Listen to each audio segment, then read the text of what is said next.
Hey guys, happy Thursday. I hope you're having a wonderful week and having fun getting after these workouts.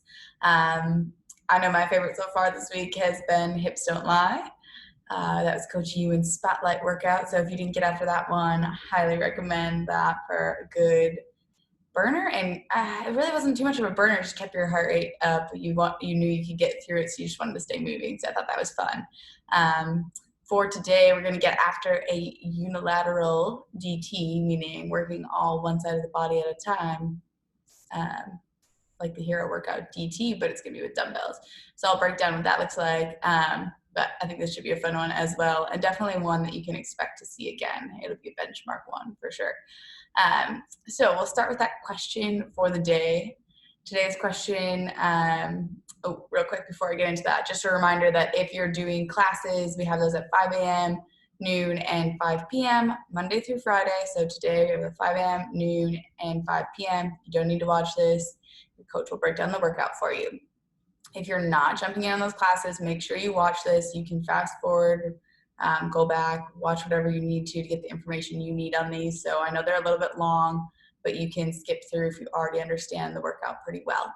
But getting into that question for the day, make sure you share your comments. We love having the classes and getting to hear people's responses, but if we don't know yours, then share it with us in the comments. Today's is, if you could do a partner workout with anyone, who would you do it with? I think this is an incredibly hard one to answer right now. Like, I would do anything to do a partner workout with any of my usual Saturday team workout partners, or anyone that's not even a usual Saturday team partner. Like, I would work out with any of you guys right now. Writing this, we were thinking more along the lines of, like, someone you maybe never met, or a games athlete or something like that.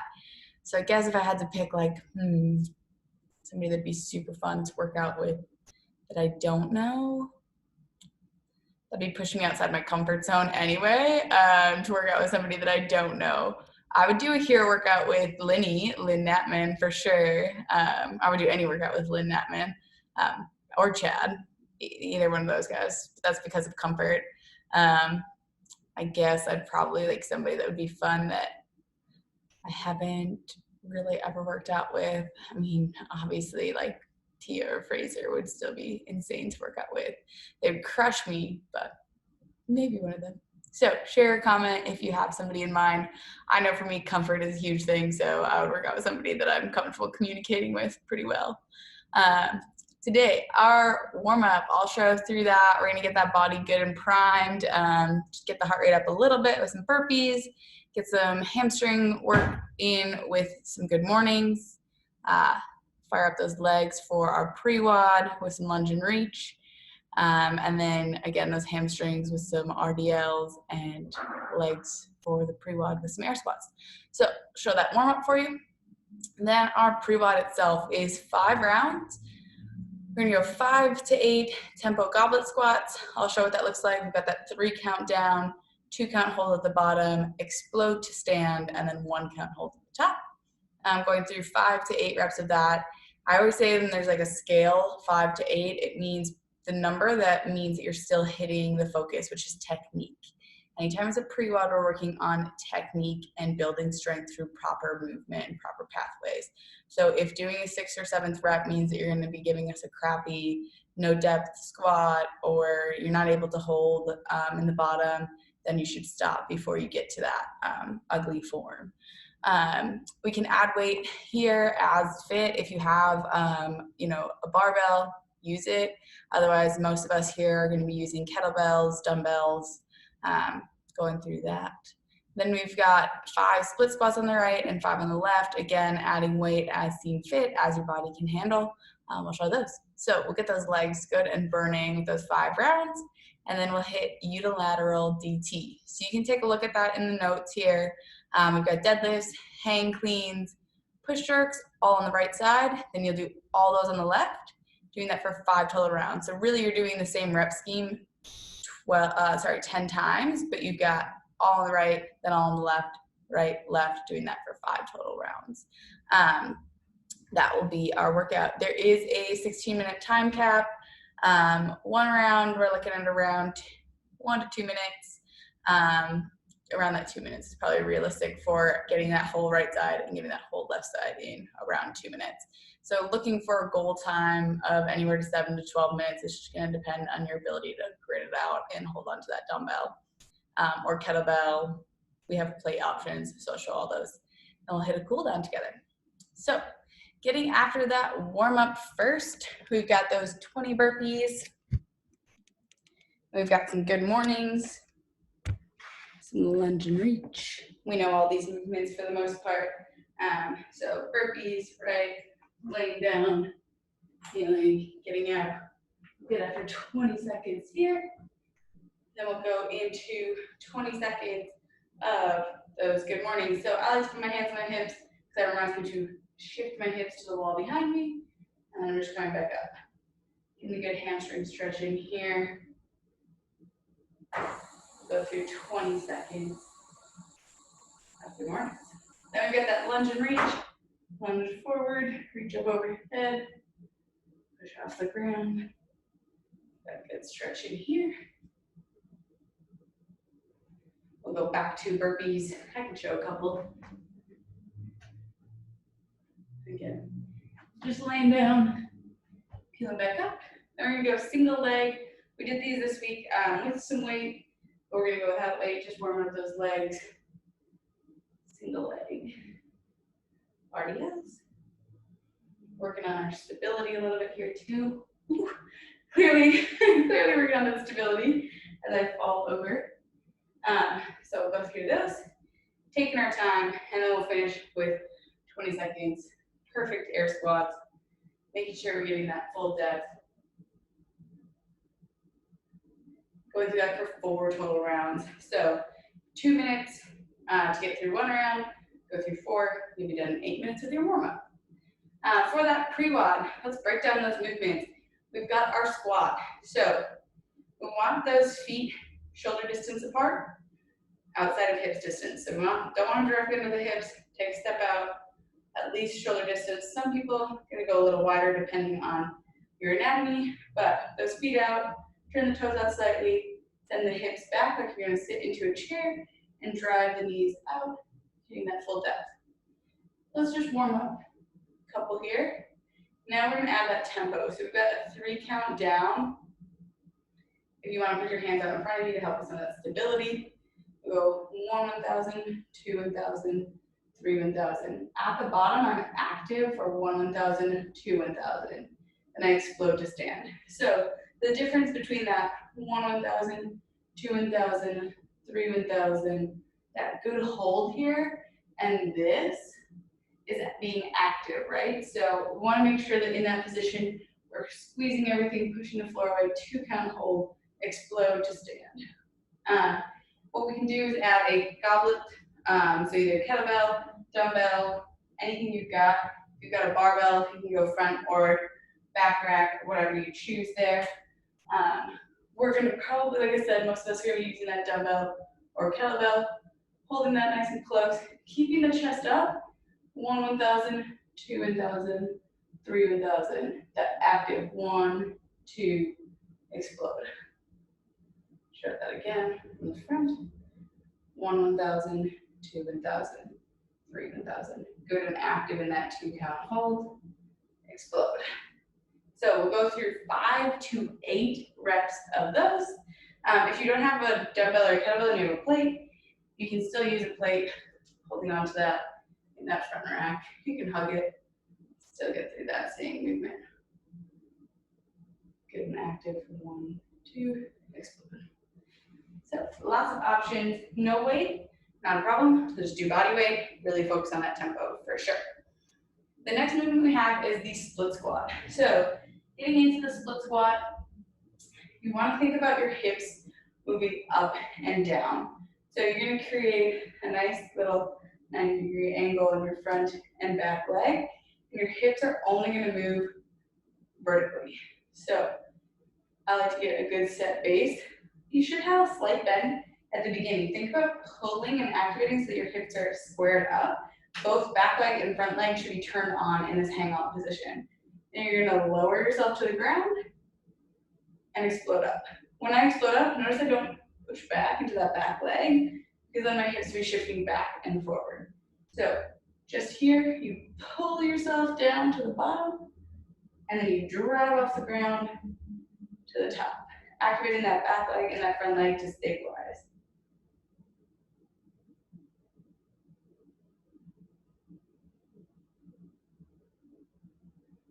From the front. Same thing, get that good active position to start. If you do split jerks ever, like with our barbell, it's kind of that split position, in that active backside where both legs are turned on to keep us in a power position.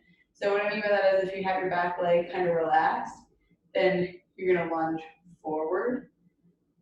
So we wanna squeeze that back leg as well, activate that back hip. Maybe I can show it from this side here. See that muscle is turned on, lowering, driving up. So you can add weight to that, same thing, that goblet position, holding on to that weight. I'll go ahead and show it on the other leg so I get even work here. So squeezing that leg, squeezing that heel into the ground on that front foot, lowering and driving up. Again, watch my hips, they're just going straight down and splitting right back up. Again, we're not lunging forward and backward. So that's the difference there.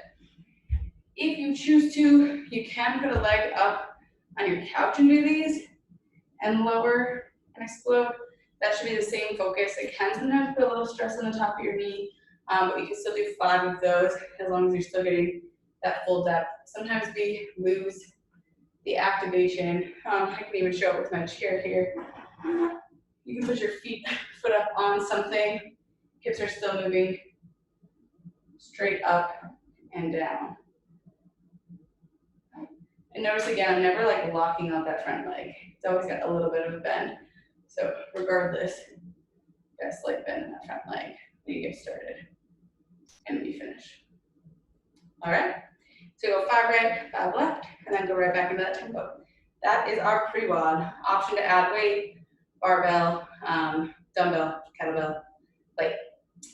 So 5 rounds of that. You look at those legs, good and fired up, which is perfect because we're gonna get after our workout then. Unilateral DT.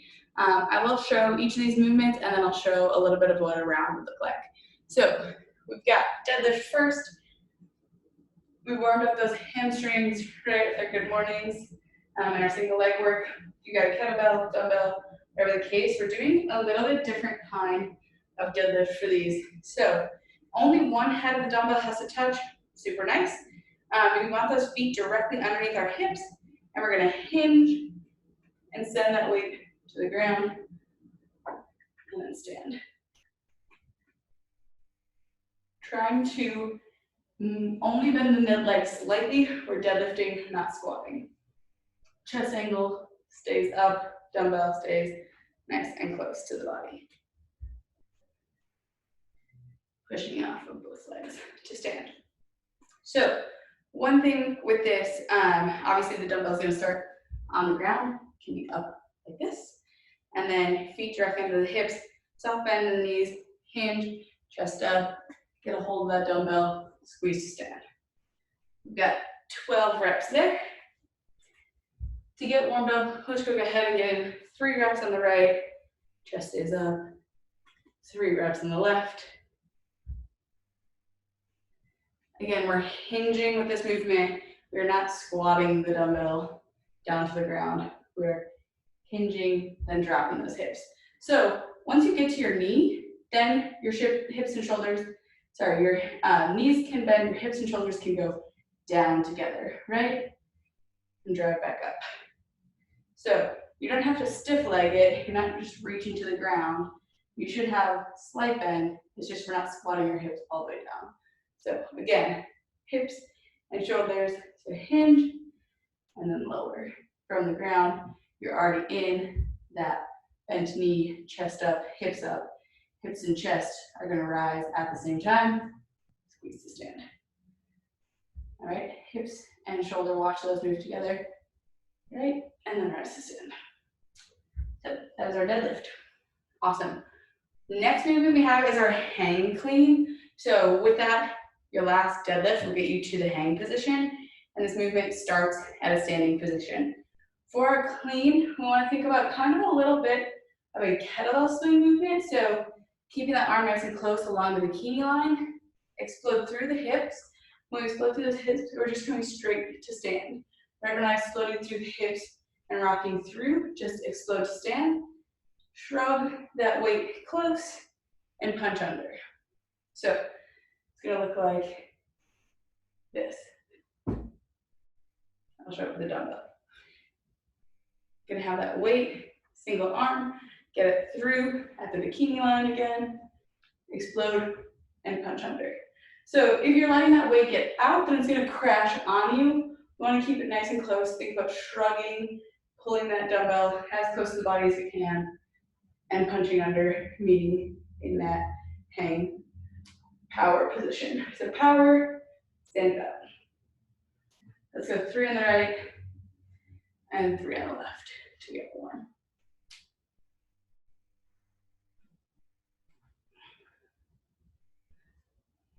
I'll just go ahead and show one from the front for good measures. Again, it's easiest if this weight is between your legs. You're using that kettlebell position,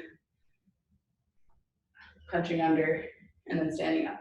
You really want to meet that dumbbell. So as soon as you explode the hips, pull yourself under, meet the dumbbell, reduce the amount that crashes on your shoulder. Next thing we'll do, get warmed up for that overhead position. We have jerks today. So to get ready for those, we'll go strict press on the right, strict press on the left for a couple reps each.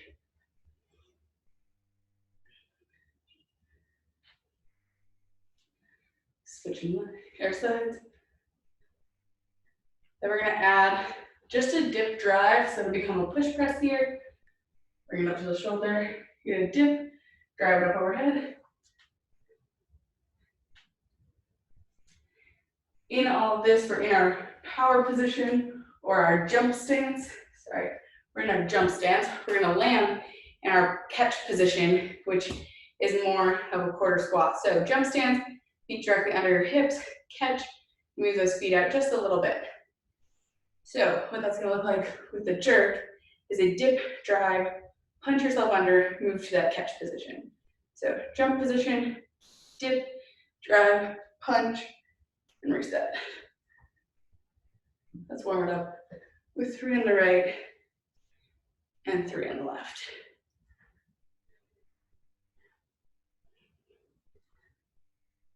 All right, I'm gonna catch my breath for a second. I recommend you guys do the same. Now we're gonna get after a practice of this. So to practice this, the difference between getting warmed up and getting equal sides warmed up, we did deadlifts on the right, hand on the left, upper body did those cleans on the right and left, and then that right and left. The difference is the workout, you're doing all right side, then all left side. That's one round. So DT is 12 deadlifts, 9 hang power cleans, 6 jerks. It's not 6 shoulder to overhead. They are meant to be a jerk, so you should be punching yourself back under that weight.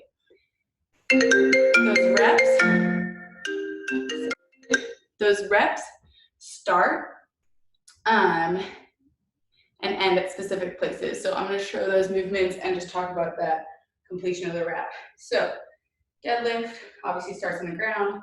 We're just going to go, I'll show off 3 here. 1, 2. After that third one, or for you, it would be your 12th one, you can go into that hang. So it can go between the legs, it can rock all the way down to the knee. It just doesn't touch the ground. So however close to your body you need to get it, and then catching, stand is where the rep finishes.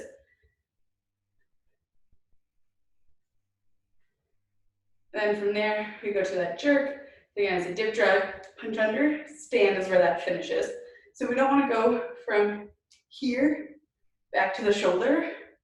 We have to make sure we finish standing with that dumbbell overhead.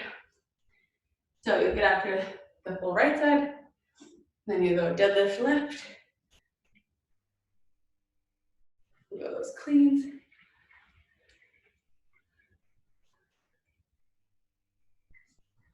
And then we'll go jerk.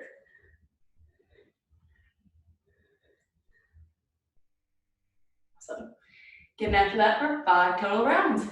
That will be unilateral DT. Your time cap is 16 minutes. Just to get right into that cool down afterwards, you'll go into some forearm stretches. This will get taxing on the grip. DT already gets taxing on the grip, and that's without it being a dumbbell. So first thing you can do, fingers facing forward, on the ground, lean. The more lean you get, the more stretch you get. Then you can take your fingers, face them towards your knees.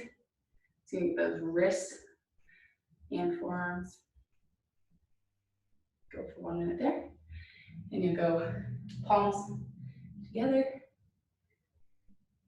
I like to add a little bit of like a lean to the right and the left when I do this one. Kind of helps out a little bit. And then last one, fingers facing each other and up. Arms locked out, nice and straight. Then we'll get the hamstrings just after all of that work in a ragdoll stretch. So standing up, you can grab your arms. 1 minute ragdoll. All right, have some fun with this one. Let me know how that PreWOD goes, how much you crush yourself in your legs before getting after your 16-minute workout max. Again, that goal time being somewhere around 12 minutes, maybe a little faster. Have some fun, let us know. Always, always, always reach out to your coaches if you have questions on what to do for your scaling. And then, as always, send us pictures. If you have somebody to take some photos of you while you're working out, we would love to see them. Or you can take them yourself.